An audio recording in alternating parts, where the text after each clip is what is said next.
He's dead. But you know, death happens and you have to accept that. What you don't have to accept is that you'll lose your mobility because you can't stop gaining weight. It's something that can be stopped. Although it was a wrongful death, Troy was going to die eventually, right? We're all going to die eventually. You losing your mobility because you cannot stop gaining weight is not inevitable. It is something that is avoidable, and you don't have to grieve it.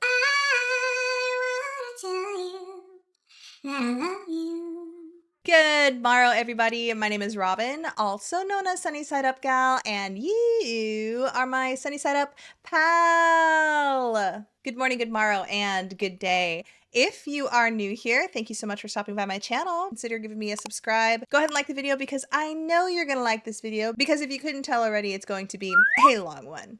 If you're a returning subscriber, thank you so much for coming back. Me appreciate you so much. If the video is giving you the option to hype it, please go ahead and hype the video because me trying to grow the channel, okay?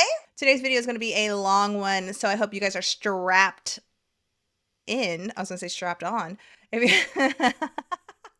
We are covering a particular creator whom was mentioned quite a bit in my last video. They have a shtick that they like to sell. They're trying to sell coaching for body grief surrounding fat acceptance. And guess what?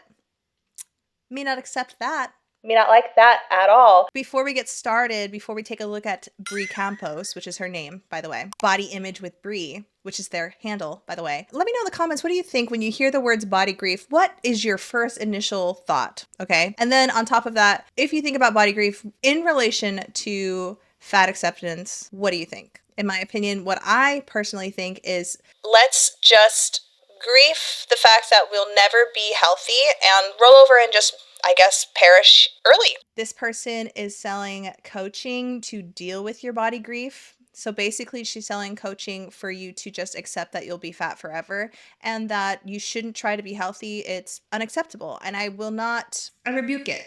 But anyway, let's look at her page. We're going to sit, we're going to chit, we're going to chat, and we're going to talk a little trash. Trash. Body grief is the emotional mourning process that comes with living in an ever-changing physical form. The term was coined by disability advocate and author Jane Mattingly. According to her website, it is the distress, sorrow, or sense of betrayal experienced when your body no longer functions, looks, or feels the way it once did, or the way you expected it to. It appears to lean more towards aging and actual physical disabilities, not avoidable things like fatness. Bri Campos' definition of body grief is slightly different. It is the distress caused by perceived loss of body change. You cannot find an actual definition on her main website. Just ways to sign up and work with her. But know what is body grief section. It's very confusion. Also, she trademarked body grievers, which feels really icky to me. When I was thinking about body grief, I was thinking more along the lines of, for an example, a layman's terms example, a layperson's, idea of what body grief is. I was thinking more along the lines of like, I lost a limb. I need to mourn that. I need to accept that my body no longer has, for example, an arm. I have been disfigured and nothing can change. Like, for example, people who have, let's say an acid attack on the face. You can't really change that. There's not much that plastic surgery can do. Body mourn, body grief, right? I feel like Bri Campos is taking, like a lot of fat acceptance people like to do, they take another group's ideologies, ideas, and take them as their own and turn it into some way that normalizes or justifies, enables fatness and obesity, and preventing others from changing their lives basically for the better. So in my opinion, my honest opinion, I do believe that being in a healthy body size is better than being in an obese body. Obesity is changeable. You can lose the weight and it's free, right? Obesity, when you are living in an obese body, excess adipose tissue is hormonally active and you will run into some issues, okay? When your body is basically a hormonal firestorm, it increases your chances of getting type 2 diabetes, heart disease, and like 13 different types of cancer. Of those cancers, they make up the like 40% of the cancers that most Americans make. So basically almost 50%, almost half of all the cancers that people in America end up getting, right? So it's never an okay thing to be obese. I don't think that body grief is something that you can or should do when it comes to being obese, but Bri Campos would disagree with me. All right, so here is my saved folder of all of the videos that I want to cover with Bri. We're gonna start at the top. These are the older ones that I found, and these are more recent down here. This one I have covered with Angelica Unfiltered in another video. We'll listen to it in just a second. And maybe even this one too. I'm not 100% sure. Okay, so this is the video that me and Angelica covered. I am going to read the caption for you. All right, my name is Bri. I'm a body image therapist and entrepreneur. When I was struggling with my own body image and in my training to be a therapist, the clinical body image advice failed me. I was taught to say body image is the last step to becoming... Sorry, I was taught to say that body image is the last step to come. Let's put body image on the back burner. In later times, you're more than a body. You can be neutral towards your body? But as a large fat person, so she is admitting that she is a large fat person, and I will say, yes. How was I supposed to be neutral with my body I've been conditioned to hate my whole life? Being a large fat person forced me to face my body image in ways colleagues never had to. It forced me to sit in the suck of the grief and loss of the body I'll never have. So she is basically mourning the fact that she will never be in a fit body, which I rebuke in the name of the Lord, because becoming a fit person, or even just like becoming no longer obese, is free and possible. Even if you have hormonal issues like PCOS or hypothyroidism, I am proof of this. I put in the work. I switched my diet around. Was it painful? Sure thing. Sure thing. Do I miss pizza? Absolutely. But guess what? I have PCOS. I had insulin resistance, which I reversed. And basically what I had to do was cut out my carbohydrates, cut them down, right? I'm not a runner. Why do I need carbohydrates? I'm a sitter. And if you're sitting for a long time, you need slow burning energy, okay? Fast burning energy, if you're not burning that energy fastly, is going to store. So I don't believe in mourning a body you'll never have if you don't even try, right? You didn't even try. I mean, she'll claim that she tried, but I'm just like, me not believe you, girl. Me not believe. Over the last few years, I have taught hundreds of providers my unique framework to help their clients shift from body grief to body acceptance. This framework is tried and true not only from the many body image clients I have helped. Oh, can y'all see that? There we go. Oh my God, this is a fucking novel. All right, we're just gonna watch it really quick because I mean, we've already covered it before, but maybe you haven't seen it, so let's watch. Body image client told me something this week that pissed me off. A particular client has been in a higher level of care for their ED. Their treatment center said something that we used to say 10 years ago when I was a therapist in higher level of care. So she not longer, oh, she was a therapist. Okay. There's like a few that like to cycle its way through. The one that they said was, now is not the time to work on body image. Body image is the last step to come. So I would say that's actually not bad advice. What would you guys say below in the comments? I would say that body image is something, I would say if you're in the depths, if you're in the fucking suck of a beating recorder and you're getting treatment for it, like your life is on the line and you should focus on like better, like physical health first. Focus on your physical health first. Let's get you some nutrients, right? And then we can work on body image. Just saying. I call fucking bullshit. You cannot ask people to heal their relationship with food if you're not also willing to talk about their relationship with their body. That body image is the last step to come is just a way of saying, I don't actually know how to hold this conversation. If you are a provider and... So she is basically saying like, I know better than your doctor, than your own personal care team. You say this, I want you to know it's not your fault. This is how we were taught. But here's what happens, is you then push the conversation down the pipe to the next provider. And then that provider pushes it down to the next provider until nobody's fucking talking about body image. You know what body image is. Can you describe it to me? Somebody is... Describe it to me, guys, below. What is body image? What is body image? In my opinion, body image is like, how do I view myself in the mirror? right? Is it positive? Is it negative? Body image changes every day, I think, depending. It's a mental thing. And again, I would say that like if you're in the depths of beating recorder recovery, and you're in treatment, active treatment, you're at the fucking hospital or something like that, it's not time for your doctor to be like, let's work on your body image today. It's like, no, let's get you some fucking food first, okay? Struggling with their relationship Or let's focus on better eating habits. Like if you have the beating recorder that makes you eat a lot with their body, do you know how to navigate that conversation? Do these conversations make you feel some sort of way as a provider? This is exactly why I created my signature course. Okay, so she's selling something. This is part of the reason why I dislike her a ton, because first of all, this is mumble bumble bullshit. Second of all, she's selling me something, so I'm immediately thinking snake oil salesman. This is the vibe that we're gonna get. Okay. All right, save this one for your next body image spiral. Hoping that affirmations will heal your body image wounds is like expecting a plant to grow in unhealthy soil. Affirmations can be powerful when they are impactful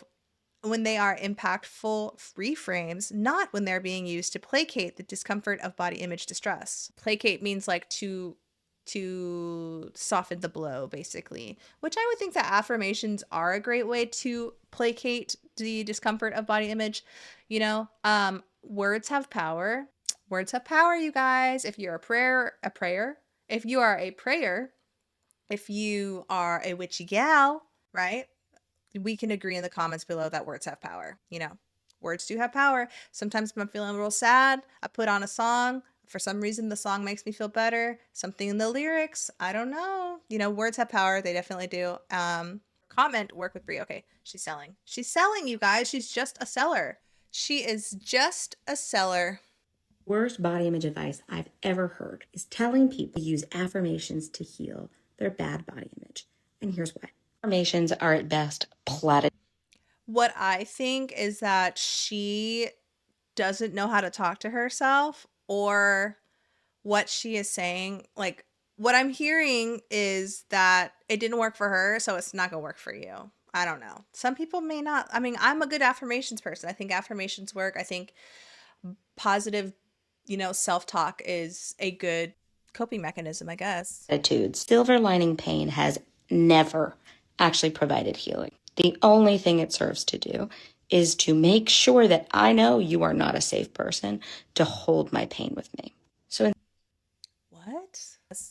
silver lining pain has never actually provided healing. The only thing it serves to do is to make sure that I know you are not a safe person to hold my pain with me. So instead of silver lining affirmations, let's try a few other things. Number one is actually acknowledging how you feel. Not how you want to feel, not how you think you should feel, but how you feel. So she's saying, don't look on the bright side. Acknowledge how you feel. Okay, I feel like a fat fucking piece of shit today. Let's continue. And if you're activated around your body image today, you're activated. This is not a courtroom. You don't need reasons why.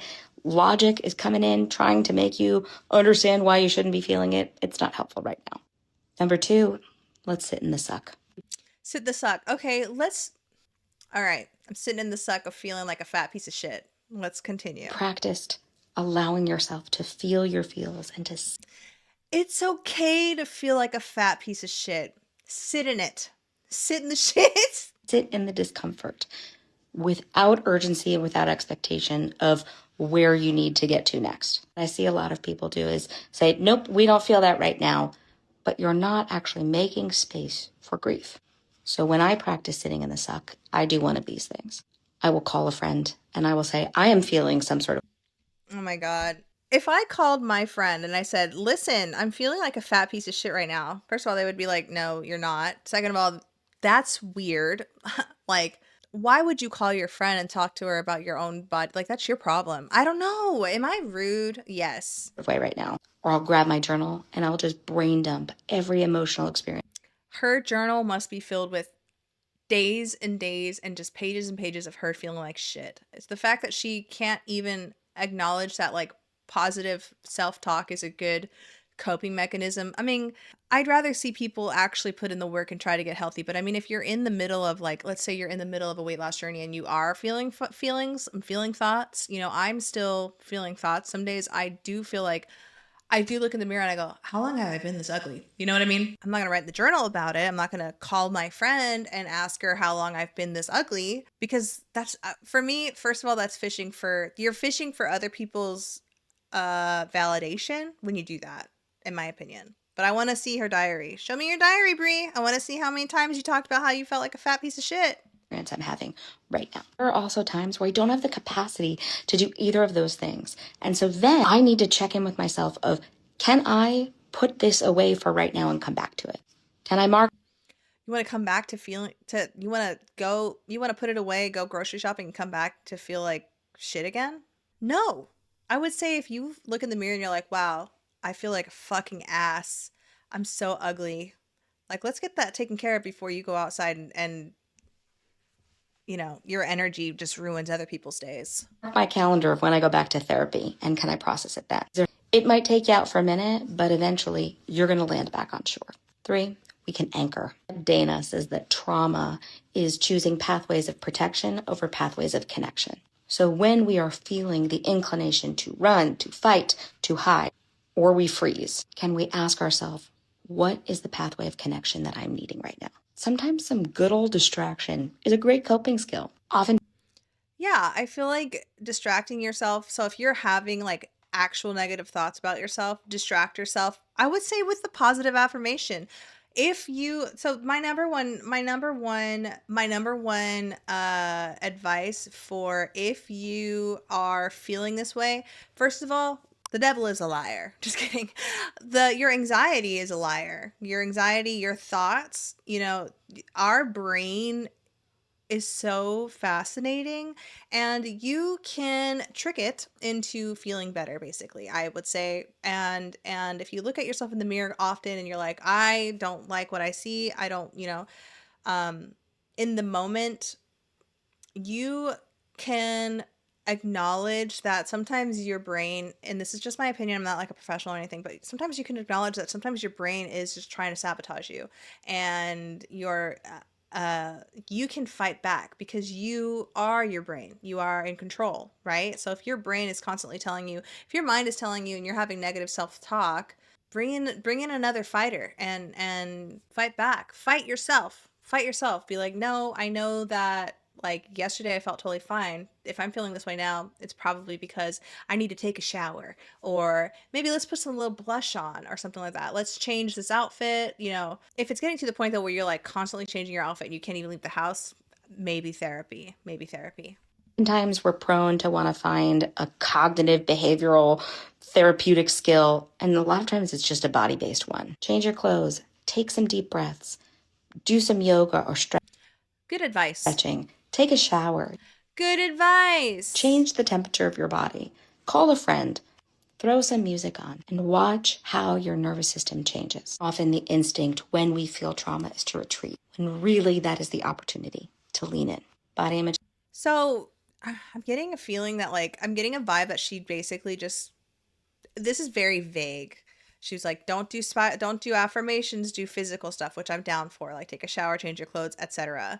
I don't think that positive affirmations are a bad thing. Let me know what you guys think in the comments though. Which is a lot like a language. Once you can learn to understand the language of your body, then you can learn how to navigate through these difficult moments.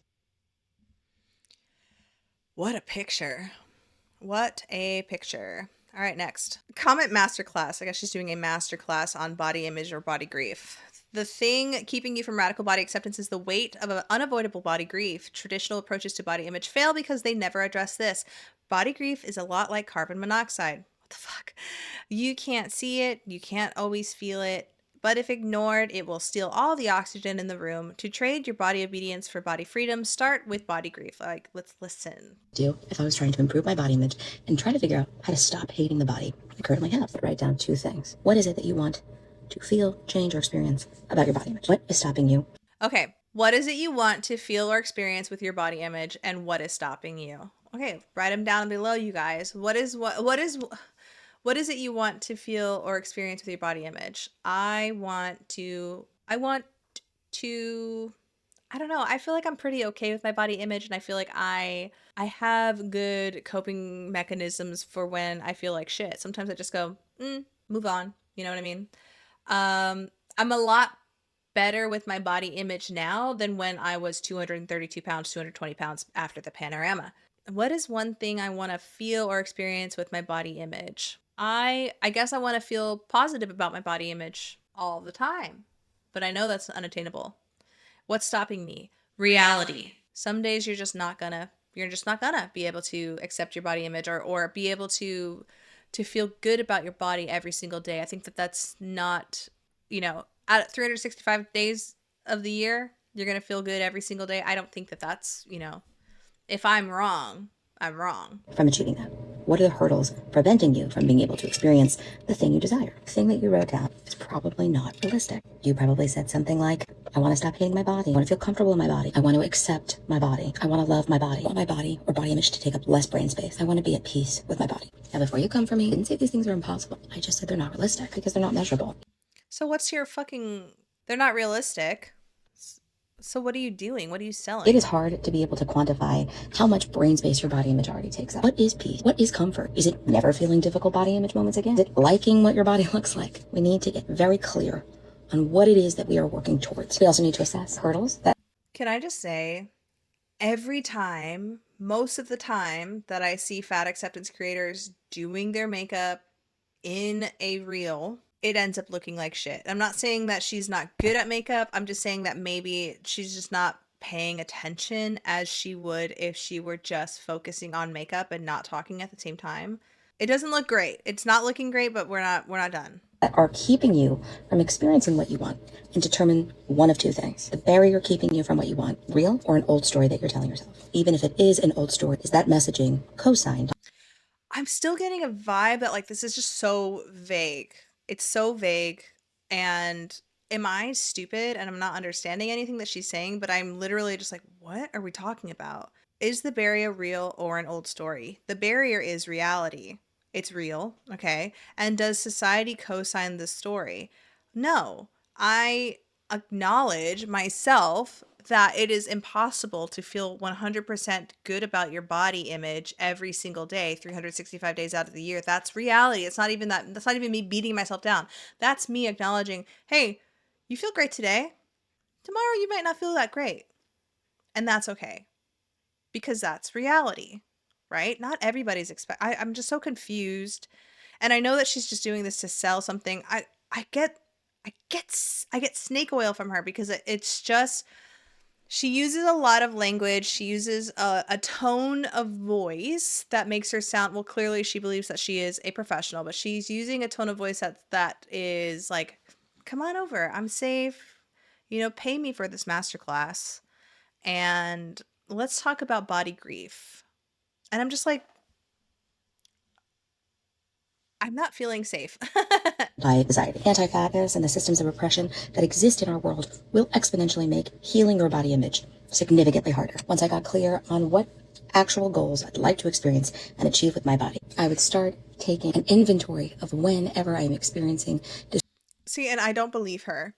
I don't believe that she writes in her diary every single time that she feels negatively about her body image. I don't believe that she has friends and she calls them when she feels negatively about her body image. And I doubt that she is keeping an inventory of whenever she experiencing discomfort. I don't know. I don't know why I don't believe. Maybe it's because I think that she's a snake oil salesman. discomfort and distress in my body. I want to just report on the facts. I don't want to interpret them. For example, I don't like how I look in my reflection today. What I would write down is experienced body distress today, distress level at a 4 out of 10 or a low medium. Story that I was telling myself, your face looks round today. All I'm doing is catching the information without trying to interpret it. If my initial goal was I want to accept my body, this is where being very clear what acceptance means is going to allow you to figure out what do you need to do to achieve that. If acceptance means liking, then that means you have to figure out how to like the fact that your face looks rounder today. But if you're using my definition of radical body acceptance, it's the willingness to receive my body as it is, not as I wish it to be. I need to understand why there isn't a willingness. What stories do I tell myself if I were to accept this body? Oftentimes, things that we want to experience with our body image, thing that is keeping us from that is the distress.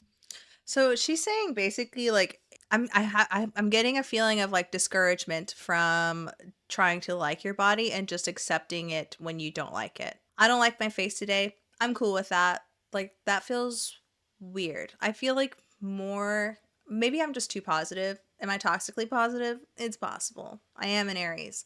But I would say that it is better to, if somebody was like, my face is round today and I hate it, I have a round face. I don't like it a lot. But then I look at other things in my face. Well, my eyes kind of balance out the roundness of my face. I do have, you know, a good shape of eye to go with this face because I am part Asian and my eyes are big, I guess. Not too big. And my face is round, but my features match my face. It's not like I have a big round face with like even tinier, there it's the face fits, I guess. Like my facial features fit the roundness of my face. So it works. That's I find the positives in my face when I dislike how round it is. And then if I don't like how round it is, I'll just put makeup on and contour, and that does a pretty good job as well. Um and then sometimes even, I do style my hair in a way that like works for the roundness. I feel like wearing really tiny bangs kind of like elongates my face a little bit. I wear large, like circular glasses that also, I feel, in my opinion, go with the round face. I have a smaller pair, but I don't really like to wear them. I love wearing large glasses to kind of fit my large face. I do have a large face. So if I was in her shoes and someone was like, let's say I'm in her shoes. She dislikes the fact that she has a round face. I would say, you know what though? You got a great hairline.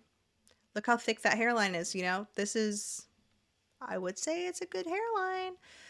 Um, she put makeup on her face. I don't know. Caused by loss.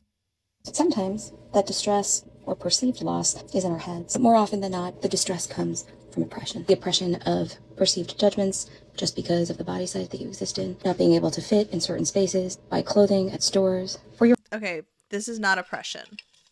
Oppression, sorry, she's blaming your body image on oppression because of the size that you live in. You're being oppressed in society because you can't fit in certain spaces. People may judge you for how large you are. I don't see that as oppression, though. Let's take a look at the definition of oppression. Oppression is the cruel, unjust, or burdensome exercise of power and authority over others. It typically involves an imbalance of power resulting in systemic mistreatment, marginalization, or denial of basic rights and freedoms for specific groups or individuals. So it's the fact that you are so fucking large that you can't fit into society, specific clothing brands. That's not oppression. That is not oppression. Sorry. Your health should be presumed just because of what you look like. The loss that causes you distress is what I deem body grief. I'm going to be... The loss that causes you distress is what she deems body grief. Again, that's not body grief in my opinion. The loss that causes you distress is what she deems body grief. And she's talking about her masterclass. Do you have body acceptance? Imagine for a moment that you are ready to radically accept the body you have right now. You will step off that merry-go-round of perceived control through intentional weight loss and trade body obedience for body freedom. Did any of these thoughts pop into your head? I hate the way that I look. My doctors will never take me seriously. What if my body never stops gaining weight? I'll never find clothes that will fit me. I'll lose even more mobility than I already have. This, my friends, is not just body hatred. No, I would say that those are like realistic concerns. Well, especially the last one, my body, I may lose more mobility. What if I don't stop losing weight? Those are two very, very important things and realistic concerns. If you are concerned about losing more mobility due to your body size, let's change that. And if you are concerned about never stopping the weight from coming on, let's change that. But unfortunately, our friend Bri here is like, let's accept that. Let's grief the body that you'll never have. I call this body grief. I define body grief as the distress caused by perceived or actual loss around body change. Body grief is the cost of living in a world that was not designed for you, in a society that tells you your body. Dude, she is definitely stealing body grief from that one gal. Hold on. Jane Mattingly is the one who's coined the name, the terminology body grief. And I feel like our friend Bri is co-opting it.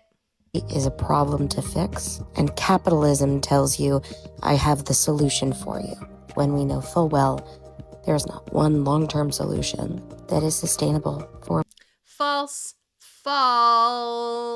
Long-term weight loss is sustainable and possible for everyone. I mean, unless you like have, not everyone. 98.9% of people can attain 98.9% of people can attain weight loss and sustain that weight loss, maintain it, etc. For more than 5 years. And we never assess for eating disorders or disordered eating, mental health and mental wellness, just the number on the scale. Body grief is. No, I don't really think that people are super focused on the number on the scale as much as we were saying like the early 2000s. I think more people, I mean, do we weigh ourselves? Absolutely, right? Do we focus on the BMI? Sure, yes. But I think most of us that are on a weight loss journey, let me know in the comments below, we're all working towards other things. For me, it was reversing my insulin resistance. I am trying to get to a healthier BMI, but I'm also not like unaliving myself to do it. You know, it's not too painful now that I've reversed my insulin resistance. Some people are trying to just get in a healthier body. Some people are trying to just reverse diabetes, which you can reverse diabetes and still be in an obese body just by eating better, right? I think more people are focused on eating better than we are just losing the weight. Is a legitimate barrier to radically accepting your body. But even though it is uncomfortable and sometimes even distressful, body grief is survivable.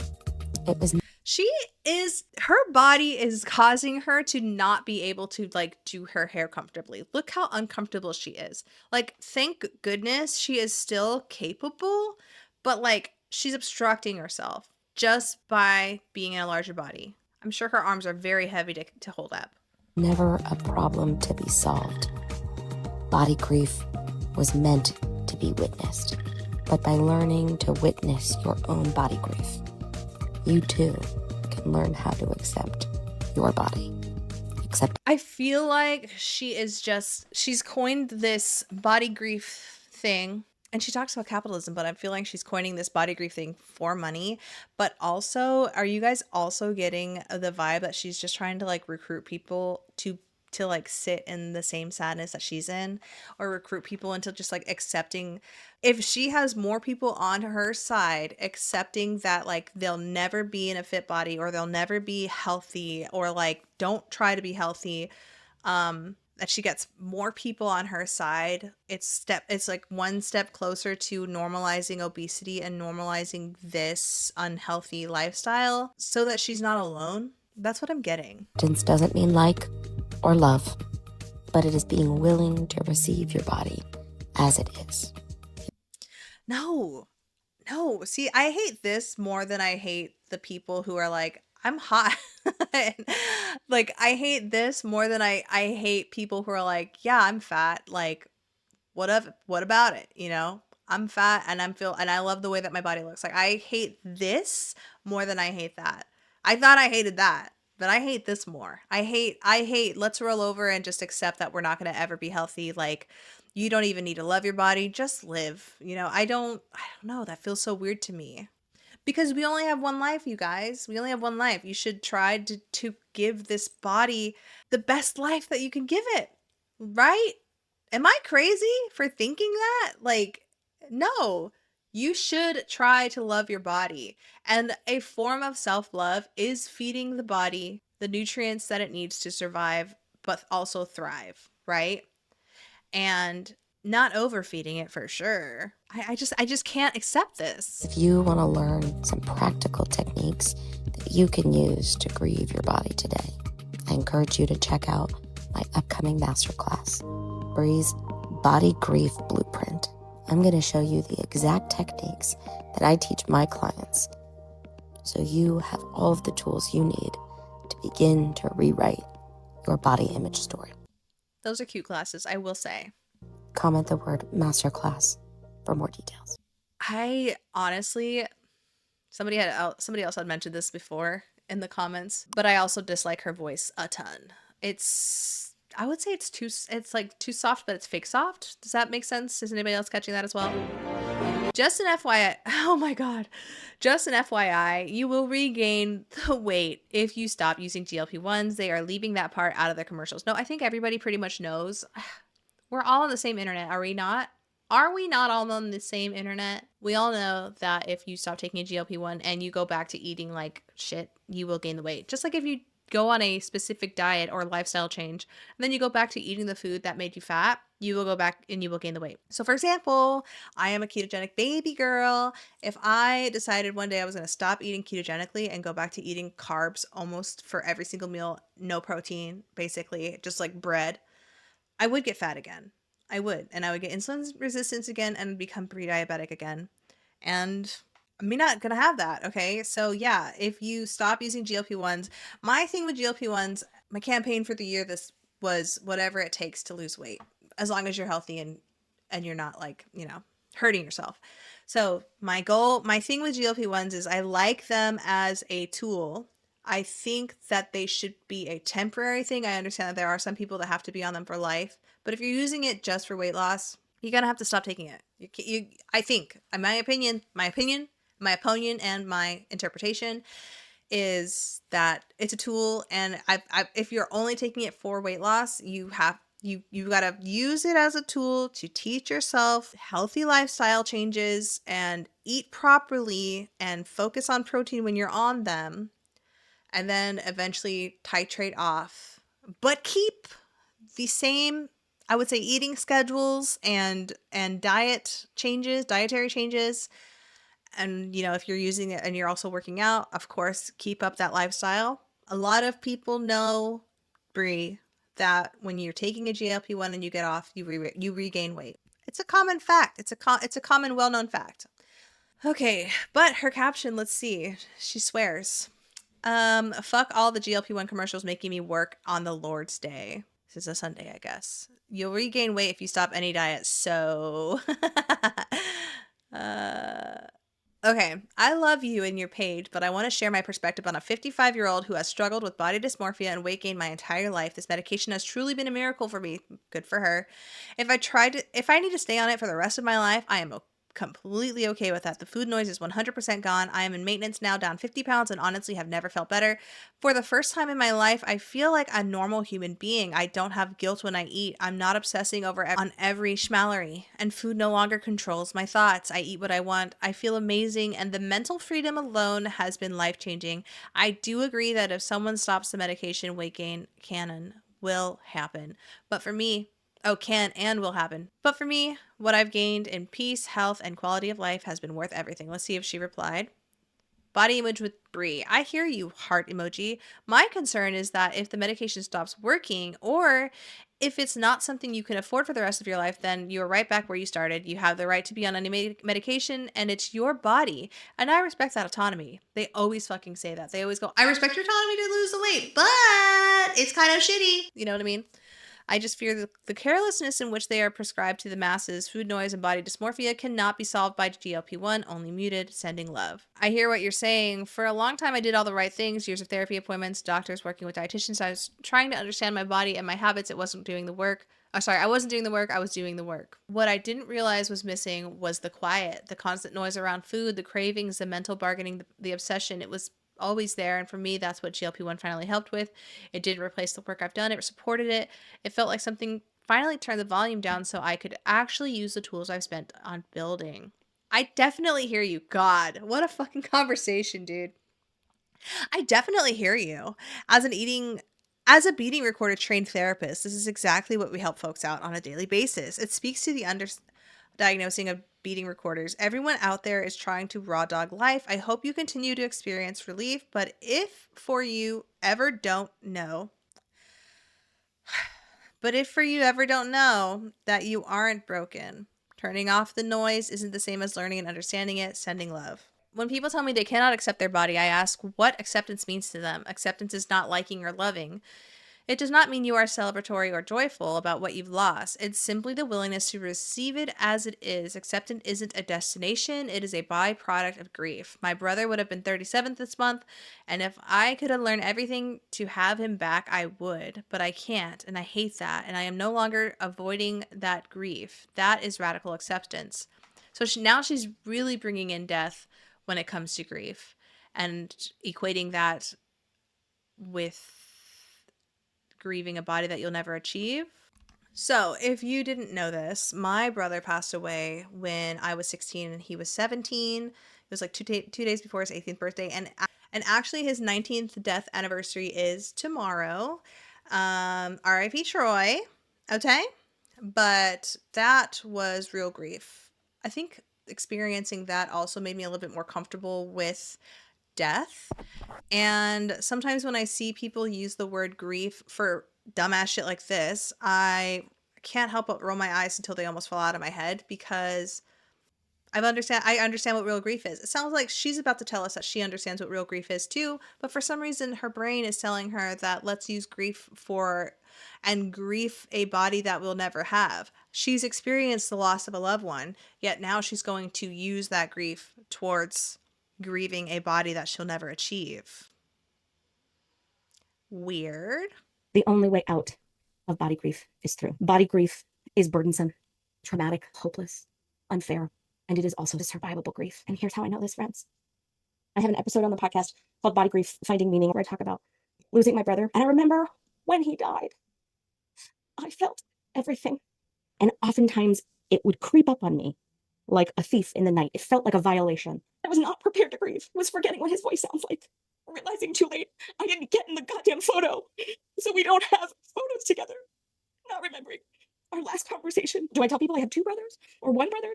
I felt like I was gonna have to grieve my brother forever, and I do. And I will. I did not choose this, and I am still forced.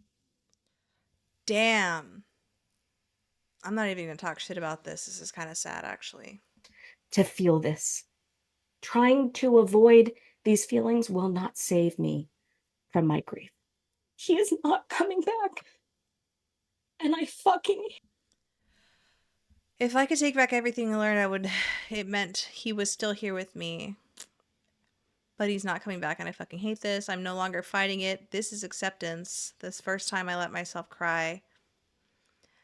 I feel not fix it. The only way out of grief is through it. So yes, I would agree. You know, it took me like... When my brother died, I had experience... So they have this thing called sibling survival guilt, because Troy was like the light, right? And he had so many friends. When we held his funeral, like the church was full. Some people couldn't even sit. There was like 500 people there, I feel. And that was because he was nice to everybody at his school. And that's not gonna happen for me. And that's not gonna happen for my other brother either. You know what I mean? I felt like the wrong sibling died. Like I should have gone, you know, or something like that. Like that's always a very common thing when it comes to siblings who pass. We were like super close. We were almost Irish twins, super duper close. And I had so much guilt and I couldn't deal with it. So I started doing shrugs and like, you know, experimenting and all this jazz. And then I couldn't even listen. So he was a big Blink-182 fan. And I mean, who wasn't? But he was a huge Blink-182 fan. He was in a band. He was a guitar player. And he was influenced a lot. Like his singing voice was very much influenced a lot by Tom DeLonge. And when he died, there was on his not we didn't have a casket for him because we cremate our family members, but his like thing, I guess, where you would put a casket at a funeral. The flower arrangement person, they put I'm gonna cry. They put the like the sheet music of the Blink-182 Adam song. I never thought I'd die alone. Around, like wrapped it around the flowers and stuff like that. It was really, really beautiful. And I think my dad still has the sheet music. Or maybe my stepmom does. I don't even remember, dude. We don't keep things.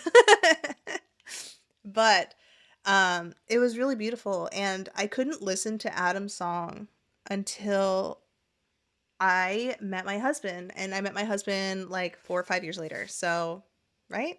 I met my husband when I was 20, 4 years later.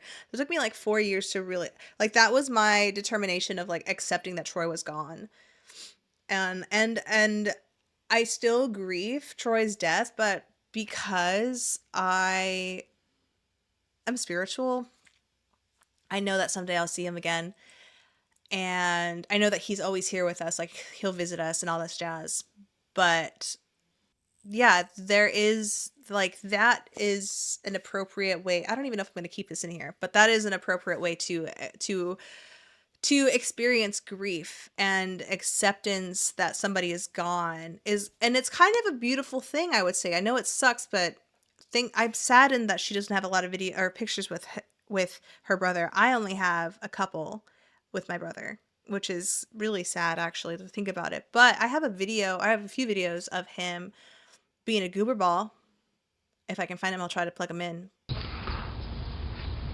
What are you doing, Charlie? Yeah, I'm just gonna hand out some of these pamphlets. Yeah? Let the people know that somebody caters to you. Sorry to get stopped. Yeah, I'll be there.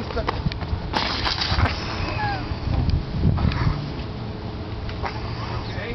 Huh? I just get the subway.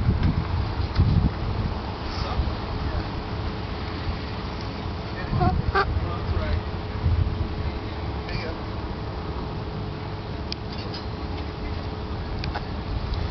But he was super funny. And I'll never forget his voice because luckily I do have those videos. But this is why I think that body grief for fat acceptance or obesity acceptance is not a healthy ideology. We both have lost a brother, and it sounds like she is just now getting to accepting that, which good for her. I'm proud of her. I mean, it took me years. And now I can joke about it. Like, Troy's dead, right? He is dead. Whatever. He's dead. He's dead. But, you know, death happens and you have to accept that. What you don't have to accept is that you'll lose your mobility because you can't stop gaining weight. It's something that can be stopped. Troy's death was not, although it was a wrongful death, Troy was going to die eventually, right? We're all going to die eventually. You losing your mobility because you can't stop gaining weight is not inevitable. Okay? You losing your mobility because you cannot stop gaining weight is not inevitable. It is something that is avoidable. You can avoid this, and you don't have to grieve it. You don't have to grieve a body that you will not get. And I'm still having a hard time grasping onto this whole body grief thing because it just is, to me, it's very, very nonsensical. And so that's why the lack of logic behind it is very, very weird to me. I can't even, I feel like I'm speaking nonsense just talking about it and trying to like dispel this information, but it just doesn't make sense to me. Grief what? Grief what? Grief what? I really don't get it. I really don't get it. If I'm taking the grief that I experienced from losing my brother, which she is also bringing in her brother's death to sell her body grief training course or whatever, they're so not even comparable. It doesn't make sense to me because grief is about losing something that is real. What are we supposed to be grieving? You want us to grieve a hypothetical body that you don't have when in reality you're really just not wanting to work for it because of what, oppression or like the patriarchy or something like that? If it's a body that you don't even care to want, which it sounds like she does care because that's why she's mourning it, that's not something to mourn. I don't know. It's just not something that I see as grievable. Is that even a word? When I hear about body grief, I think of loss. And I think that's why I'm so lost, is because what did you lose? You didn't lose anything. You gave up, basically, is what I'm hearing and interpreting. And I feel like she is also telling people to give up. Roll over, give up, and let's grieve that together as fatties. And I rebuke it. All right, next. Okay, so this says, this one I did read. All right, if hope and healing your relationship with your body feels like an impossible thing, it's okay to doubt. Hope doesn't need your belief. And if hope feels too scary, can you open your heart to the possibility? Maybe, just maybe, the visceral hatred you feel right now won't always be there. So now she's saying it's okay to have hope. So if you are just listening, she is talking to her 10-year-old self. 10-year-old self, I have so many questions. Do we ever get married? I'm going to mute it because there's copyrighted music. Do we ever get married? Not yet, says her adult self. 10-year-old self, okay, but did we lose the weight? Also no, says adult self. So in my opinion, you let her down. You let yourself down. You let your 10-year-old self down, baby. But if we didn't get married and didn't lose weight, are we happy? And she's going to be like, we don't need to be happy. Let me see. More than you know. In my opinion, I would say no. More than no. No, sir. I would say that she's not happy, unfortunately. Is that mean, or is it just my observation? Oh my gosh. Okay, now she's saying, adult self, do me a favor. 10-year-old self, sure. And she's like crying. Your heart. Be kind to yourself, you deserve it.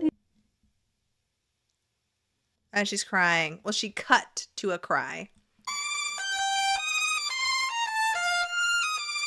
I love you. Oh my God. Let me know in the comments if you could talk to your 10-year-old self. Do you think that your 10-year-old self would think that you were cool or a loser? Did you let her down or him down? Let me know. I feel like my 10-year-old self would be like, I'm the coolest person on the planet. But I am a ham, and I am an Aries. Okay, bookmark this one for later. So the other day, my friend's kid came up to me and said, "Why is your belly so big?" In a prior time, that would have probably made me spiral.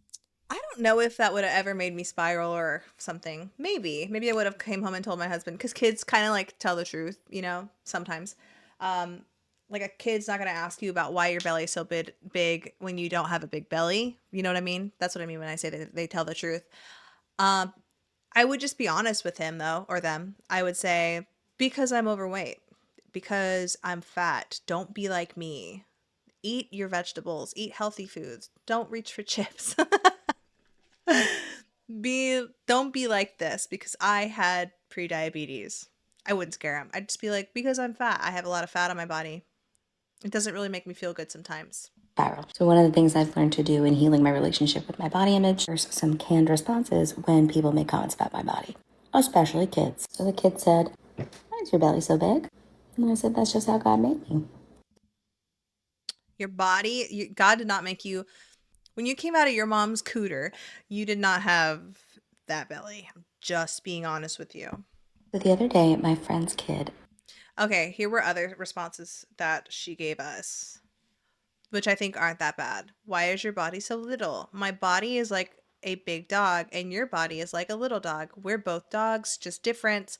Bodies come in all shapes, sizes, and colors. So I like the first and the second one. The middle one, not so much.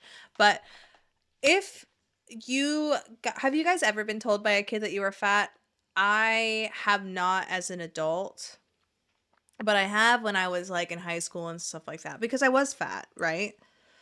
I've never had a kid. First of all, can we teach our kids manners and like teach them not to like comment on other people's bodies? Like, I think that that's a nice thing to do. I had mentioned in my last video about when I was 5 years old and I asked my dad's friend's wife if she was pregnant, and she was just fat, but she was 90s fat, right? Yeah, let's teach our kids first not to comment or question other people's bodies, okay?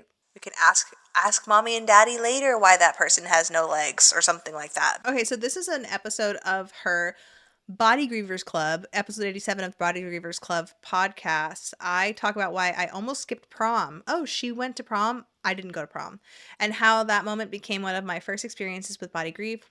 What felt like just a dress not fitting was actually so much deeper. It became a story of my worth, my body, and whether I was allowed to take up space. In this episode, we get into how early body image struggles really start, why so many of us learn to blame our bodies instead of the systems around us. No, we do not blame others for what we put in our mouths and make our bodies do with that food, okay? The pressure to shrink yourself is just to belong, and what it actually looks like to start rewriting the story. I didn't feel pressured to shrink myself to belong because personally, I am not. I'm kind of a loner. Like I like having a close knit of friends, and I don't feel like I need to shrink myself to fit in with those friends.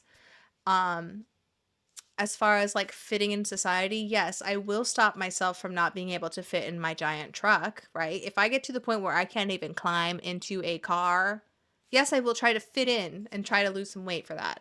If I can't get into a car, that's a problem. If I can't fit into a Taco Bell door, that's a problem, right? So yeah, I am going to feel pressured into shrinking to fit in that way. But as far as like shrinking to fit in with like others around me, I'm good. And what it actually looks like to start rewriting that story. Let's listen, you guys. If I could go back and talk to 16-year-old Bri, I would have told her, you are not broken. You shouldn't need to change your body to belong. I'd ask her what legacy she wants to leave on this world. Because Dude, somebody had also mentioned that she cries in every episode, and it's like she is not healed. If you can go back to your 16-year-old self, what would you tell them? I would tell them like, hey, you're going to be super cool. You are going to have a cool ass life. And one day you are going to get a precancerous lesion in your uterus, or lesions in your uterus, because you are so fucking fat that your hormones got out of whack. So right now, first of all, fight for your right to not get on the depot shot. So tell your stepmom to fuck off. Second of all, stop eating so much bread and stop getting juices before your shift at Michael's Crafts, and stop, maybe ask your dad about therapy for fringe eating, because you going to multiple restaurants in one day and then having dinner at your boyfriend's house and then having dinner at your house is too much food for you. Okay? Okay. Let's get it. Let's get this shit together. God, I feel like if I did go back in time and tell myself that, it would spiral into something super unhealthy. Maybe I shouldn't say that. if there was anyone in this world who probably succeed at weight loss by sheer effort alone, it would have been her. Then why didn't she do it? I'm just saying. Why? I'm confused. If she didn't need to lose weight, how does she want to be remembered?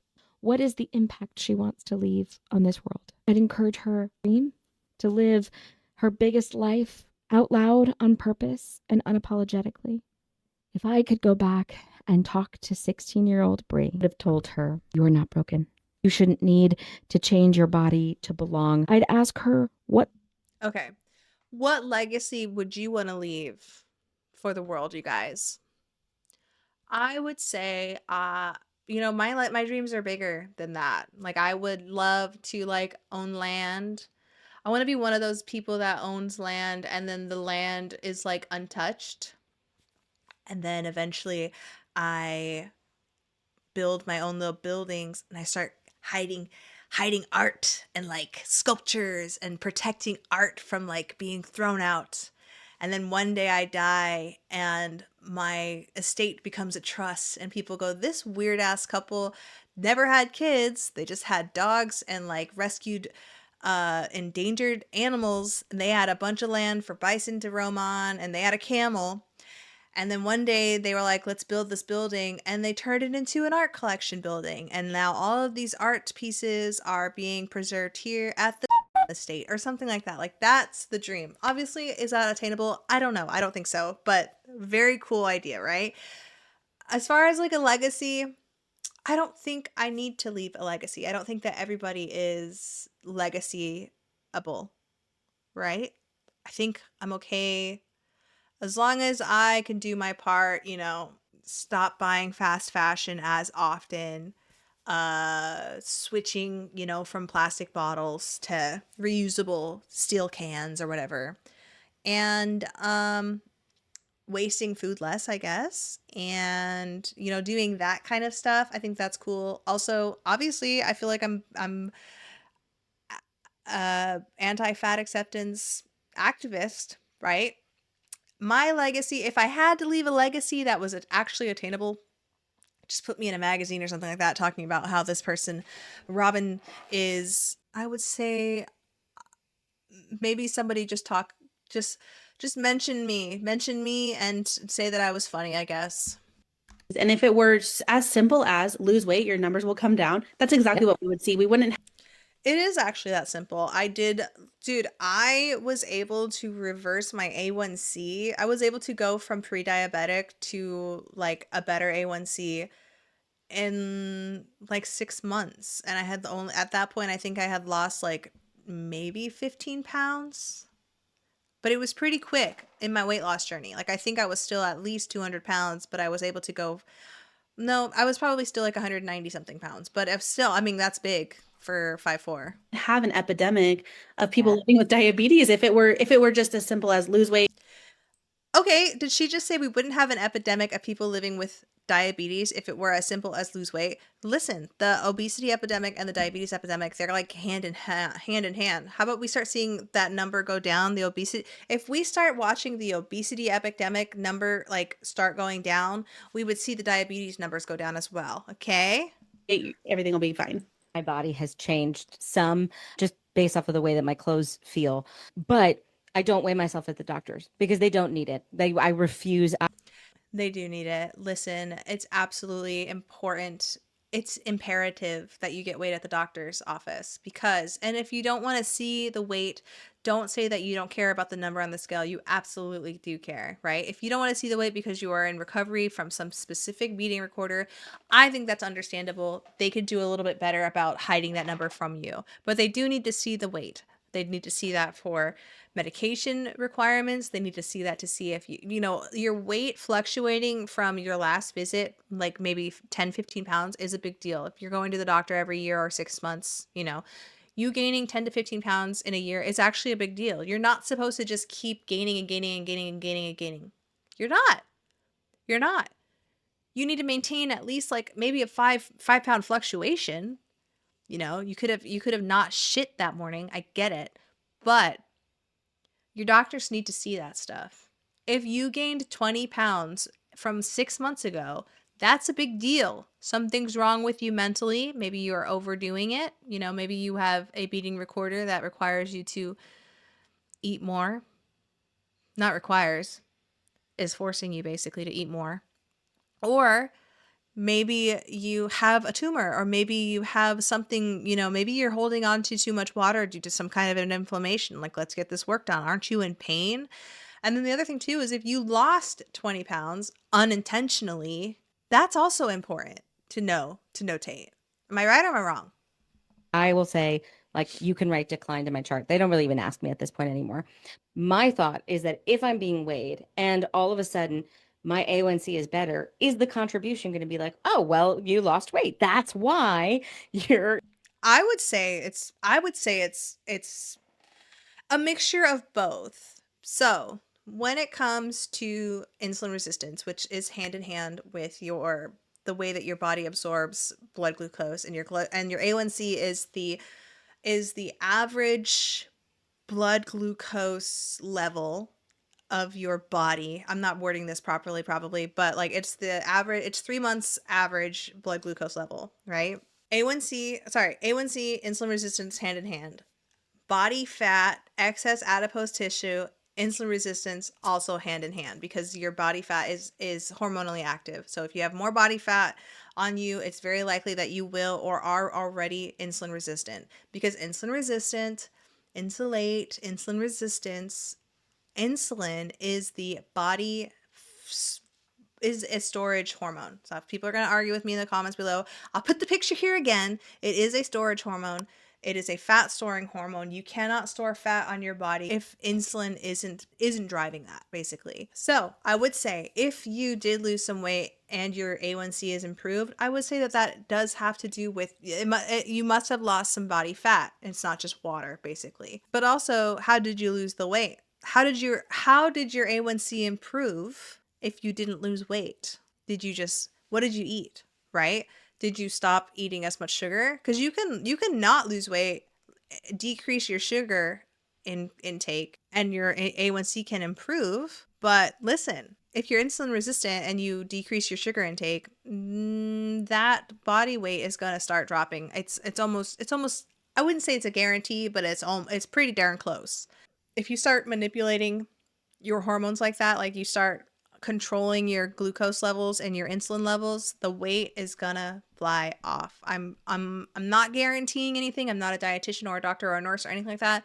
But from what I've seen with people, I'm on a ketogenic diet. I check my blood sugar quite often. I keep my levels at a specific rate, and I was able to lose the weight. Your A1C is improved. Not you started taking a tiny little pill every day and it's created that change. So it's forcing them to actually do their job. Oh, so she's talking about metformin. Listen, I was on metformin for years and it didn't do anything for my A1C because my insulin resistance was that bad. It was the food. Like I had to change what I was eating, how often I was eating. I had to let my body, like, I had to you have to let your insulin levels drop. You do. So I had to stop eating as frequently. I'm not saying I stopped eating. That's not healthy. I don't recommend that. But I did start implementing intermittent fasting, which was a huge, help. I haven't been intermittent fasting this week though. I'm trying to switch some things up. Because you're not allowed to say, as a fat person, I hate walking. I hate walking. I love walking. I've been telling Michael to park. Well, not because the truck is like new to us, but like because we have this big truck, I want to park farther away just because it's hard. It's so big that it's difficult to park next to other people without almost guaranteeing a ding. But I like to park far away so that we can walk because I need to walk more. Walking. I'm only on a walk right now with this guy. When I thought about why do I actually hate walking? It's actually quite simple. Walking Because you are so big, maybe it hurts. to me is a lot like an avocado. There's a very slim window of time when it feels like perfect. It's not too hot. It's not too cold. I have the energy. You're in the snow. Nothing hurts. For me, walking is inconsistent. Like, I can't anticipate what my walk is going to feel like, how my body is going to feel. Whereas I do something like Pilates, well, that I can anticipate. I can expect same thing every time. Today happens to be an avocado day. My foster pup and I are on a walk. We slept well. So if you're something, what? Oh, just a baby. Just a little boy. You're done. Somebody's done walking. Are you too tired? You want to go back? What a change of events. But he doesn't want to walk. So if you are a person, no matter what size body you exist, and you don't like walking, that's okay. When we can honor our movement, what we like, what we don't like, what feels good. Okay, I guess it's okay to have an opinion, not an opinion, a preference to what you like to do as far as movement. I think walking is the perfect movement for a lot of us, especially those who are super duper large. I mean, if she wants to do Pilates, okay, I guess that's cool. But does she do it? I don't know. I think a lot of the reason why a lot of large people don't like walking is because there's no stepping off a machine and going to your bed or your chair. If you walk down the road, you've got to walk that same distance back. So if you had a shitty time walking down the road, you're going to have a shittier time walking back. No one's coming to pick you up and there's no getting off. It's distance away from your safe space. So I think that's another reason why she probably hates it. That's, that makes sense to me. Doesn't feel good when we can observe with uncritical observation. That's what's actually going to allow us to return to movement again and again. So I'm out here walking because it's perfunctory. I have to walk this dog. Otherwise, we both don't sleep at night. Fresh air is good for him. Fresh air is good for me too. You would not see me out here if I didn't have this dog. Can I pet that dog? May 10th was the anniversary of my weight loss surgery. It was 16 years. What? She had bariatric surgery? Jeez Louise. Let's turn her up really quick for y'all. Since I had weight loss surgery. And I had a lot of thoughts and feelings.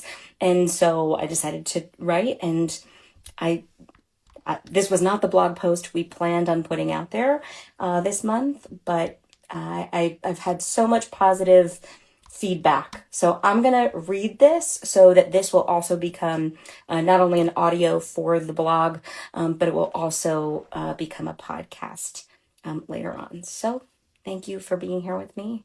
And I'm gonna go ahead and do a little bit of a corny intro for the podcast, and then Okay, I'm having a hard time.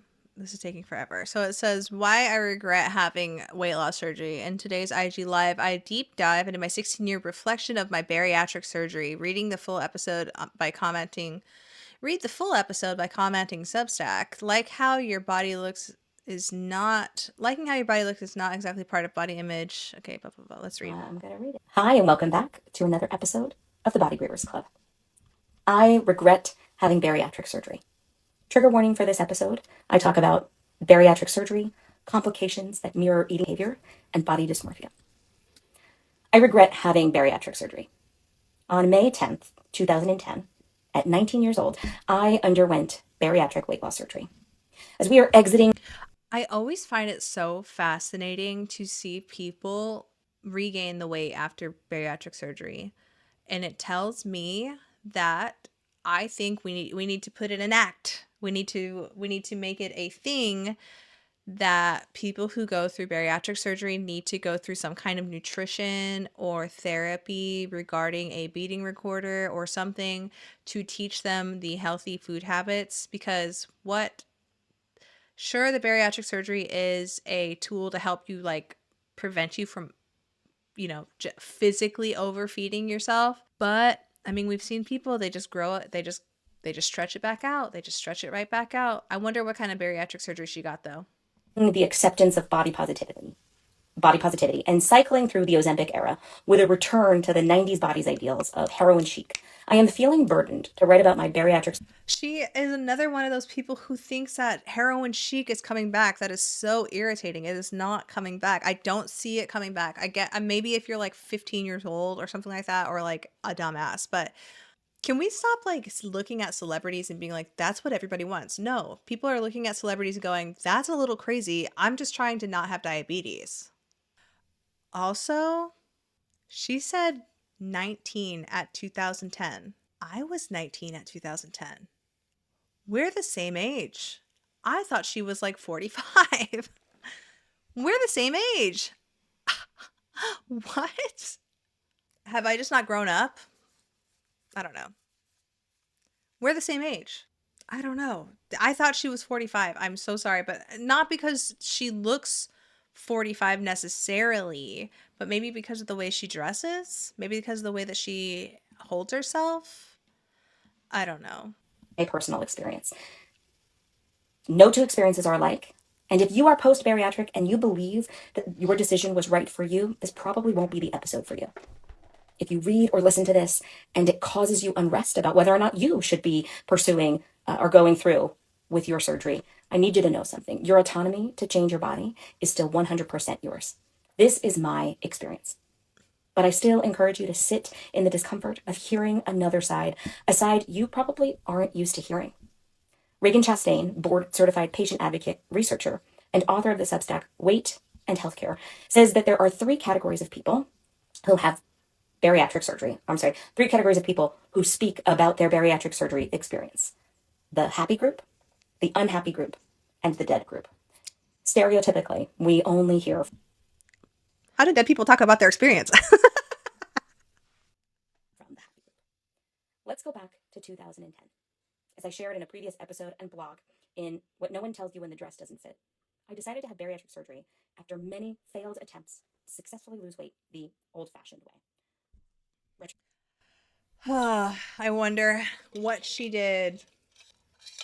I wonder what she did to try to lose the weight before. But I mean, choosing bariatric surgery is a big deal. First of all, I'm afraid of surgery. And that's a scary thing. I mean, you are doing that's a major surgery. Retrospectively, here are things that are important to note. I began inquiring about surgery in 2007. I was a junior in high school. I couldn't even drive a car yet. At the time, I did not know I had an autoimmune disease called She's a Hashimoto's girly like me. I didn't know either when I was in high school. And I was fat as hell. I also did not know that I had PCOS and an Same. underactive thyroid. I watched 3 people that I love in larger bodies. So she is basically me. We're the same age. And if I had given up and given in to body grief, I could be where she's at, you guys. I could have a podcast and 58,000 followers of fat people. So I can sell them some kind of a book about, rolling over and just accepting to be fat and die at a young age. Undergo the RNY bypass surgery, which is the one where they staple off part of your stomach. So she got her stomach stapled. Effective. Seen a lot of people with that, working. And saw them successfully shed weight like it was melting off of them within the first few years. And I remember being jealous.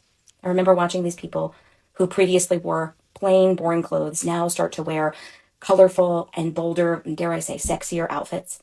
I watched how people treated them differently. They were getting more attention from men. They were being given praise for how good they look and how impressed people were by their transformations. And I craved that attention. I yearned to be told. Okay, so the first reason why it probably didn't work for her, and I think this is actually a large, a pretty good big portion of people who do go for the bariatric surgery, is that they go in for it for aesthetic reasons. And I mean, this is a major surgery to go into for aesthetic reasons. I think if she had cared about her health and got it, she may have seen more results. It appears to me that she got it to look better instead of getting it to be healthier and live longer. Does that make sense? How proud people would be for how hard I worked, because despite my hardest efforts, I never seemed to be able to sustain any significant amount of weight loss. I wanted the success of weight loss because I wanted to be able to buy and wear cute clothes. I wanted the attention of men. I wanted people to praise me and be impressed by me because of my body. But I learned very quickly how uncouth it was to utter these things aloud. I adapted my language to be more I adapted to what language was more permissive. I knew that people celebrated these notions. I am just concerned for my health. I don't care about the number. I just care that I'm healthy. I just want to have more energy and be able to move my body better. I don't want to have pain, and I want to eat more of a variety of foods and not feel out of control around food. But I wonder why she did this. I wonder if she thinks that's a bullshit reason to want to lose weight, or if she thinks that being your control around food is unnecessary. even if any of those things were actually true, it really. If those things were true when she decided to get the weight loss surgery, if she was like, I do want to get healthy, I want to start feeling better, I want control, etc., etc., etc., I feel like she would have seen success. But because she went into it blindly, that's why it failed her. It came secondary to wanting to no longer hate what I saw in the mirror. I'll never forget the day before my surgery. I ordered a last meal that I swore I'd never let myself eat again after the surgery. I stood in a full-length mirror and looked at my naked body. Aren't you supposed to not eat a few days before your surgery? I'm not sure. For the first time in a long time. I was hoping that this would be the last time I had to look at this hideous thing. I knew what I was giving up. I knew that my food intake would be restricted, that I probably wouldn't be able to eat many of the foods I loved, and I was willing to forsake food at the promise of thinness. As I stared at my naked body, the cellulite, the softness, the parts that sagged and jiggled and brought me so much shame, I had a strange but intrusive thought. This isn't going to work. Baffled by this notion. Damn, dude, this chick is the queen of negative affirmations. She is let's roll over, let's give up. And now she even went into weight loss surgery and told herself it's not going to work. And look what happened. It didn't work. And so now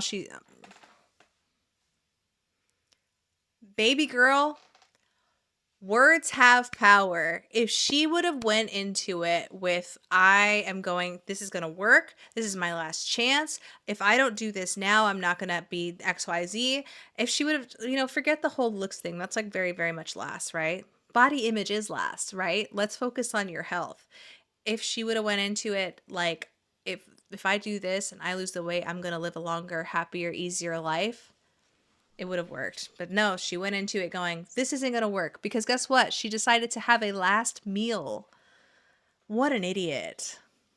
Like, train yourself to I don't know. I feel like people that get weight loss surgery, they need to like practice having a smaller stomach before they have the smaller stomach. Like they need to get like training on how to eat less first. It's so bizarre to me. Like, it's so bizarre. I was able to reorient thinking, this has to work. And it's going to, because I know how hard I'm going to try. There is nothing I can't put my mind to. Okay. In 2026, as I reflect on my 19-year-old prophetic mind, I realize what my subconscious was trying to tell me back then was that you will never be able to hate yourself into a body you accept. I don't think that people who lose the weight, for example, me, I'm losing the weight because I had the cancer scare, insulin resistance, PCOS, Hashimoto's. I have to eat a specific way to feel better, and that specific way is helping me lose the weight. I'm not hating myself into a body. And I think most people nowadays in 2026 are not hating themselves into a body. I think we look around and we go, holy shit, I'm at Walmart and 85% of this fucking store is morbidly obese. There's an epidemic going on. Unhealth is all over. And I don't want to be a part of that. I want to be healthy. Nobody's hating themselves. In fact, I would say it's self-love into a body that's better. You will never be able to hate yourself into a body you accept. I remember the yearning in wanting my body to match the expectation I had in my mind, and when it didn't, I would be devastated. The body dysmorphia of seeing myself as a smaller version in my mind, only to not have it match what I saw in the mirror, was soul crushing. I couldn't understand. Baby girl, you need therapy. You don't need to be a therapist. You need a therapy. How my body was shrinking, but the visceral hatred stayed the same. I finally got the praise and adoration for my body, but it didn't feel as rewarding as I had hoped. Instead, I felt like a spectacle being held under a microscope, waiting for them to find the flaw that they had missed and then rescind their praise. It unlocked a new fear that I would never be able to let myself regain the weight. I remember asking someone who had had the surgery before me, when You had a fear of never letting yourself regain the weight, but you did, though. the self-esteem shit would improve. And they said, unfortunately, there is no surgery for that. That work is done in your mind. I think back to 19-year-old Bri, and I wish I could hug her. Her self-esteem was so low. Her only hope was anchored in the belief that if she could just lose weight, she wouldn't hate herself so much. I believed that if I could shed this fat suit I was in. I got in trouble for saying this last week, but I would like to see pictures of her after the the weight loss surgery. I want to see if it worked. I want to see if it worked, and if she just gave up and decided to eat like shit and ate through it. I want to see. Maybe I just don't believe that she got it. Everyone would be able to see my charismatic personality that this body cavity holds. That a man would desire me so much, he would love me, but not just because of my body. Yeah, I'm getting she needed therapy, not surgery. I'm getting she looks too further, sorry, she looks too much into outside validation. She's clearly, this isn't helping anybody, I don't think. That I would feel confident and courage and be able to find and wear clothes that I find beautiful and loved, that I'd be able to look in the mirror at my naked body and love what I saw, and that I'd be proud of my hard work, and that then I could go on to do the things that I want to do. After I lost weight, then I could pursue a career in theater or whatever else I wanted to. I could go on dates and wear the cute clothes. But nearly a year into surgery, I had only lost a quarter of the weight I was promised, no matter how much effort. Did you really make an effort though, Bri? Did you change? Or did you eat the same exact amount of food? Be 100% with me. Did you eat through the surgery? Did you force yourself to eat too much? because I've seen it a lot. I know a lot of people who know how to cheat their stomach stapling. Bri. I gave. I had not only given up my autonomy around food, to eat with the risk of feeling sick, to barely lose weight, and not feel any more confident than when I started. I felt lied to. The surgery I had was the lap band surgery. Oh, I thought you said that you got it stapled. Lap band surgery is very easy to. Lap band surgery, bitch. It's the easiest one to cheat. If you don't get. So the lap band surgery is basically like your stomach is right here. They put a band that basically like cinches it a little bit and it makes your stomach a little bit smaller, but you have to get saline into this little part that does the cinching, I guess, to cinch you.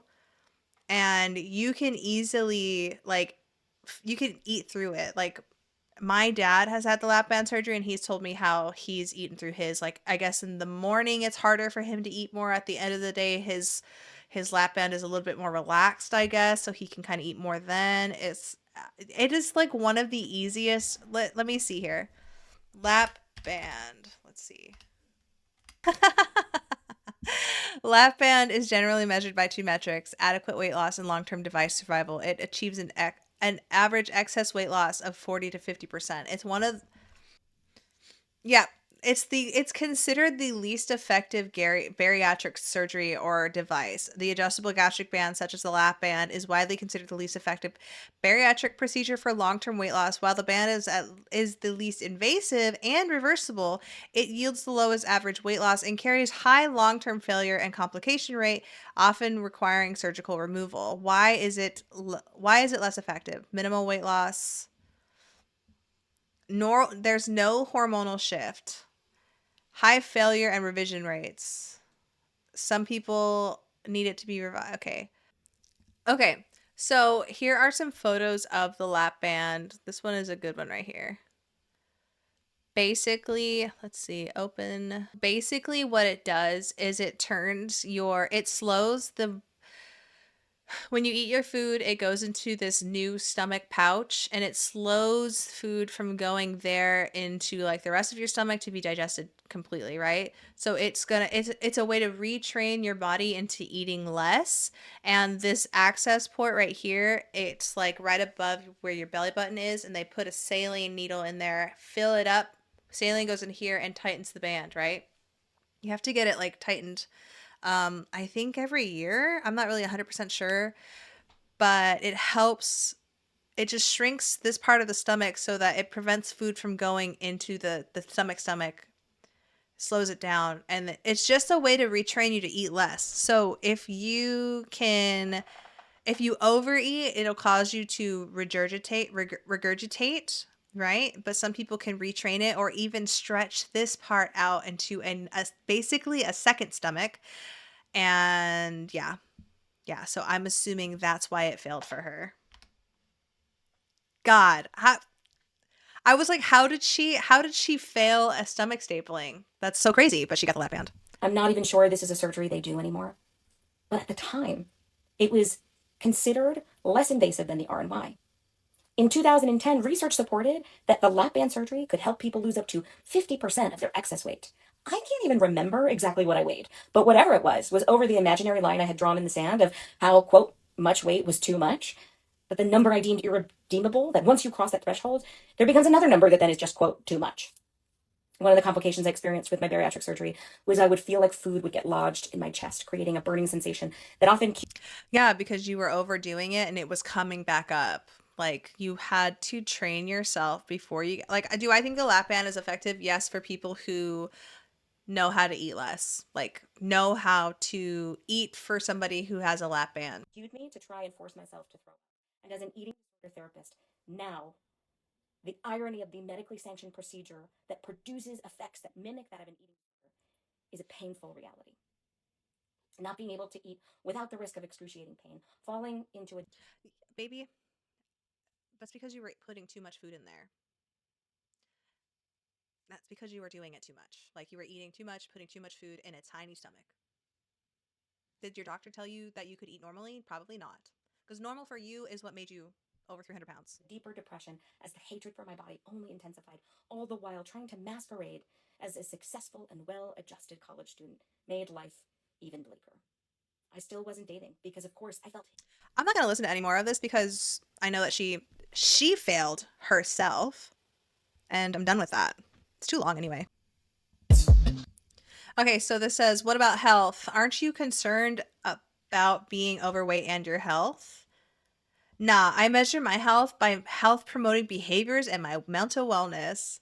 But aren't you concerned about the illnesses correlated with being fat, which actually being obese can affect your mental health because of all the excess hormones?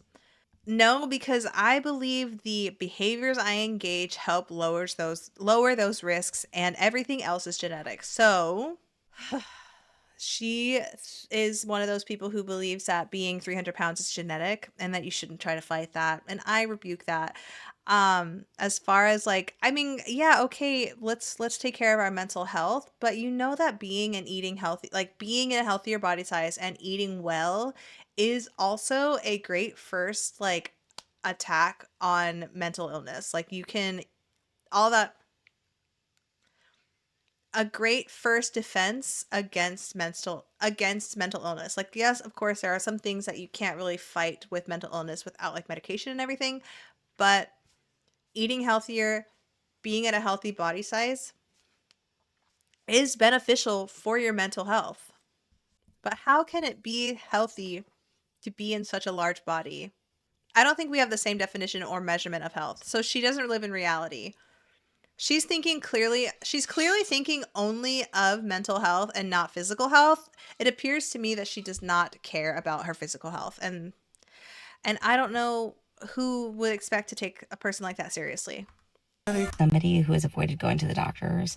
So it says if you're avoiding going to the doctors to avoid fat shaming, this is for you. Because you're afraid they're going to make a comment about your weight. I need you to listen to this. I just went to my first dentist appointment in like 10 years. I haven't had... Whose dentist is going to fat shame them? Whose dentist is going to fat shame them? Nobody. They don't weigh you at the fucking dentist. dental insurance, and the thought was always I could just pay for a cleaning as opposed to paying for dental insurance. But the longer I waited to go, the harder it became to go back. I consider myself pretty unapologetic that I don't floss my teeth. I knew that I wasn't doing what I was supposed to be doing. I was afraid they were going to yell at me. I can't promise you that is not the experience that you're going to have. So the avoidance is actually a very self-protective response. Your body knows that in the past you have been blamed for your health outcomes. People assume that you don't exercise or you don't eat nutritious foods based on your body size. You have been blamed for your health. So the fear is real. Here's the problem. The more we avoid... I can get it. I can understand people being afraid to be confronted about something that they've done to themselves. I guess I can understand that. I guess, but I think she's going to get into the point like the longer you go without going to the doctor, the more I guess maybe irritated the doctor would be. I'm not saying that they would be, but like I guess it just built that fear just is going to build up and you're going to run into more issues, and then you're going to get to the doctor, you're going to have all these extra issues that have built up over the last 10 years. And that could possibly even add to your fear of going to the doctor next time. So if you haven't been to the doctor in years, I would highly suggest, I know not everybody has health insurance or whatever, but if you have a health insurance, why aren't you using it? I know that, like, you know, why do we have health insurance if we still have to pay to go to the fucking doctor? It's annoying. But anyway, go to the doctor. avoid going to the doctors. Is it harder for us to go back? It's very possible that there are things that need to be checked that we are not actively taking care of. People complain about fat people not being healthy, but then again, fat people avoid going to the doctors because of the treatment that they're going to experience. No. Fat people avoid going to the doctors because there's a lot of fat acceptance influencers out there who make up this narrative that they're going to be fat shamed no matter what when they go to the doctor. Like, you're going to go to the doctor with a broken arm and he's going to tell you to lose weight. And even if he does, maybe you should lose weight. Not saying that the weight is the reason why you broke your arm, but like, they care for you. They are your caretaker, like your doctor. So they kind of have to. It would be kind of negligent not to say anything about your weight. I feel like sometimes they're trying to cover their ass too. But If you know you're fat, be honest. If you know you're fat, why is it bothering you to go to the doctor knowing that the doctor's going to tell you you're fat? Wake up one morning, look in the mirror, say, I know I'm fat. I need to go to the doctor. I'm going to the doctor. He's going to tell me, I know for sure, my doctor will tell me that I'm fat. We're going to have to just be okay with it because guess what? This thing in my neck really hurts. or something like that. You know what I mean? Live in reality. Live in reality. How about this? How about we just normalize that doctors probably are going to say something about your health and your weight, but you needing to go to the doctor is more important than your feelings being hurt about being told you were fat. Because you know you're fat. You know you're fat. Which begs the question, which came first? Are fat people inherently unhealthy? Or are we made Yes. unhealthy by a system that alienates us from quality? No, you are unhealthy. The doctor's telling you are fat. The doctor's telling you you're fat is not why you're fat. You are fat because there is a system of junky food out there that has been created in a lab to be addictive, and you guys cannot stop eating shitty food and eating it often. Because Bri, I promise you, I know there's no way that you are eating 100% whole foods only 2 or 3 times a day with no snacks in a normal person's quantity and that size. And I'm not saying you have to prove what you're eating, but what I am saying is that it is not the doctors making you fat. It is the food that you are eating. It is the food, you guys. It's the food. And unbiased medical care. The avoidance isn't actually the problem. The avoidance is information. The reason I avoid flossing my teeth is because I don't like the sensory experience of putting my hands in my mouth. Diet culture, wellness culture would have me do is to pull myself up by my bootstraps and just do it. It's been 10 years since I went to the dentist. How's that working out for me? I had an amazing experience. The office was so nice, so friendly. The doctor was not shameful at all. I consider it a lucky experience, not the standard. That inherently is part of the problem. We expect to be treated less than because of avoiding health promoting behaviors, forgetting that we, especially if you live in the United States, are the consumer. They work for us. So if you have been meaning to go to the doctors and it is something that you are avoiding, we need to figure out how to get you back to the doctors so we can make sure everything's okay. If that feels like something that's not tangible for you, consider. Oh my God, she's selling her fucking course again. Okay, yeah, if I do agree with Bri here. You need to go to the doctor, you guys. You got to go to the doctor. If you haven't been to the doctor in years, try to make an appointment. If you're like, I don't have insurance, I can't afford it. Listen, there are plenty of resources out there that are underutilized. Check with your county or your hospital. See if there's some kind of like statewide services that you can participate in so that you can get, some kind of insurance to get checked up because you deserve it. Everybody deserves to go to the doctor at least once a year. I think you guys need to, you got to get your checkups, you guys. You got to get your checkups. That's how we catch things early, okay? That's how we catch things early. And if you're like, I don't want to be fat shamed, grow up. Grow up. You're on the wrong channel if you're afraid of being fat shamed, because guess what? Being fat and overweight and obese is not a healthy thing, and we rebuke it. We want to be healthy, guys. We deserve it. We deserve to live long lives. We deserve to live long lives. If you're wondering why you don't have energy to protest what's happening in our world, it's because you're fat. Ask yourself how much brain space and your body size takes up. Anti-diet and health at every size are about the liberation of all bodies as they are right now. Your body is included in that. Okay, so if you are too tired to go and protest, it's probably because we live in a world where we have to work 80 hours a week to pay our fucking rent. And also maybe you're obese and obesity is a tiring job. All right, so the song that's behind it is that you make me do too much labor. So I have to bleep it out. All right, your desire to be thin isn't accidental, it's programmed. The tyranny of slenderness is not just a personal matter.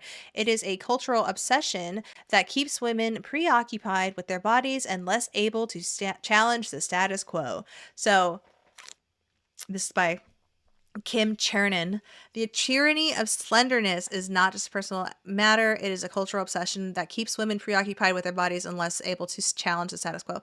I disagree. We can only water the garden that we can reach, by the way. I think that a lot lately, there's a lot of people on the internet that are like, you need to, everybody has to try to be an activist or something, and I don't think that that's attainable for everybody. I don't think that we all have the bandwidth to do that, to be some kind of social justice activist, going to every single protest or even a protest. It's a scary world out there. And I think it's okay to be like, it's okay if you don't want to go out and do stuff like that, because people do some crazy shit in public sometimes. I'm not gonna say what, but some people do some fucking crazy shit, and I would not want to be caught up in that. Okay. But the tyranny of slenderness is a cultural obsession that keeps women preoccupied and less able to challenge the status quo.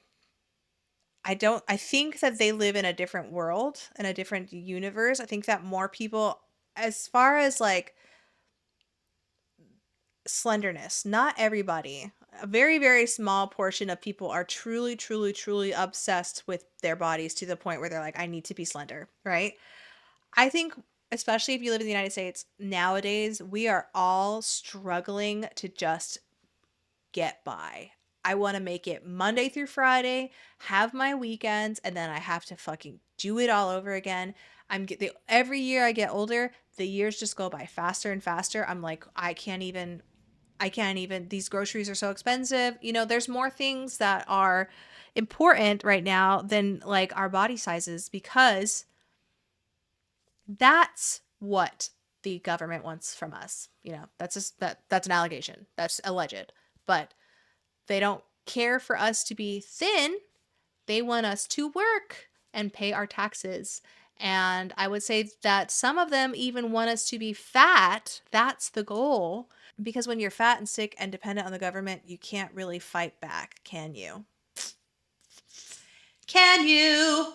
How can you protest if you're spending all your time and money trying to shrink yourself? How can you protest a tyrannical government if you are their favorite consumer? How can you protest a tyrannical government if you are their favorite consumer? If you are the perfect citizen because you cannot fight back because you're so fat and you are reliant on their government assistance? How can you fight back if they're paying your way? Tell me! Tell me! Is there anything else you have to say? Choosing not to change your body is an act of rebellion. No, choosing not to change your body is literally... Choosing not to change your body is an act of rolling over, giving up, and accepting an early grave. That's my opinion. That's my opinion, and that is my interpretation. I hate this.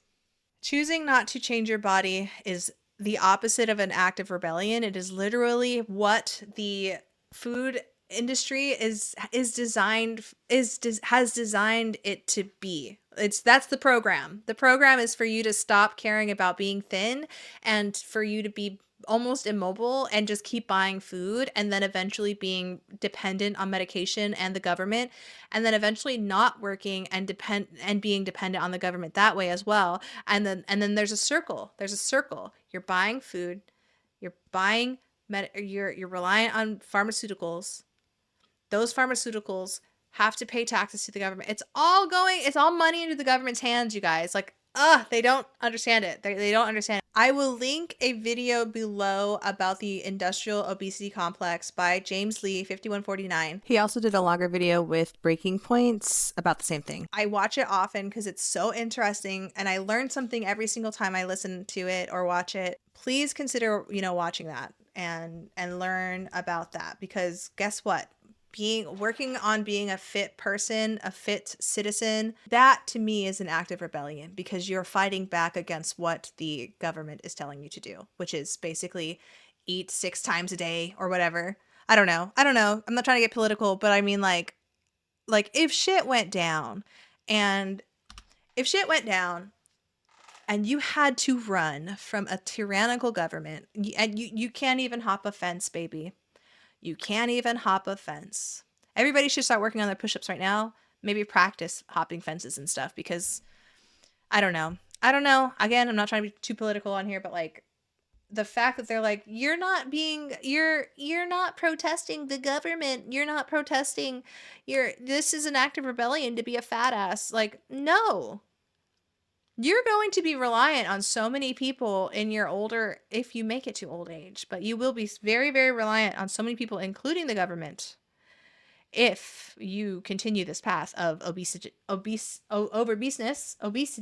and I don't like it. But anyway, you guys, sorry, that video was way too long. I wasn't expecting it to be that long, but she talks super slow, so hopefully maybe I'll manipulate it so that the video is, you know, a little bit less like the way that she talks is just super slow. I'll probably speed it up for y'all. What are your opinions about body grief? I don't think it applies to whatever Bri is trying to sell us. Actually, I think she was super, super vague, and vague on purpose, as to what we're grieving. Are we grieving a hypothetical body that we'll never achieve? That's stupid, because it's not hypothetical. It is an achievable thing if you put the work into it. Also, I think grief is almost a sacred word to me, because I have experienced grief. You may have experienced grief as well. Why would you grieve something attainable? I don't know. It's dumb. It's dumb to me. I feel like let's save body grief for people who are actually grieving their body that is unchangeable, right? So like if somebody's been disfigured in some way, or an amputee or something like that, you know what I mean? Like do I think she's dumb? I do. I can't believe we're the same age. I can't believe we probably graduated the same year. All right, that's the video. Please consider giving me a subscribe if you haven't already. Go ahead and like the video and hype it if it's giving you the option to hype it. Leave a tombstone in the comments below, because we are grieving these bodies, you guys. Like, we have to grieve them.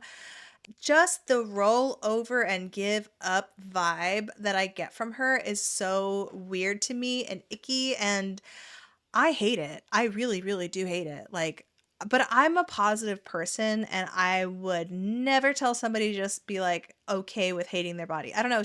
Did she say it's okay to hate your body? No, she was just more like, let's sit with it. But this whole body grief thing is very, very vague.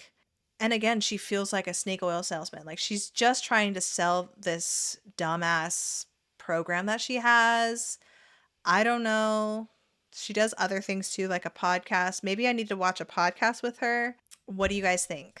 Let me know in the comments below. You guys have a wonderful weekend, and, you know, don't be grieving these bodies. Let's love our bodies the right way, by feeding it the right food and eating the appropriate amounts. Okay? Okay. Everybody have a great weekend. Goodbye. Do you remember when we met? Last day I knew you were my pet. I wanna tell you that I love